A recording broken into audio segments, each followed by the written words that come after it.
Past tense state of being simple sentences. ઉપયોગ કોઈપણ વ્યક્તિ, વસ્તુ, સ્થળ, પ્રાણી વગેરેની ભૂતકાળની સ્થિતિ પરિસ્થિતિ દર્શાવવા માટે ઉપયોગ થાય છે. ભૂતકાળમાં અસ્તિત્વ દર્શાવવા માટે વપરાય છે.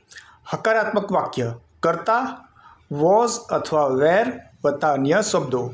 નકારાત્મક વાક્ય કર્તા વોઝ અથવા વેર નોટ વત્તા અન્ય શબ્દો.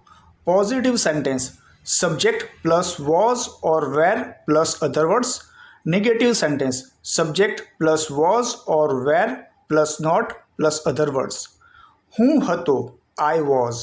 તે હતો હી વોઝ. તે હતી શી વોઝ. તે હતું ઇટ વોઝ.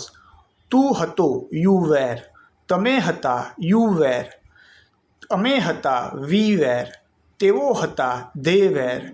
હું ત્યાં હતો આઈ વોઝ ધેર. તેઓ અહીં હતા ધે વેર હિયર. રામ ઘરે હતો રામ વોઝ એટ હોમ. મમ્મી રસોડામાં હતી મમ્મી વોઝ ઇન કિચન. એક રાજા હતો ધેર વોઝ અ કિંગ. તે બિલાડી હતી ઇટ વોઝ અ કેટ.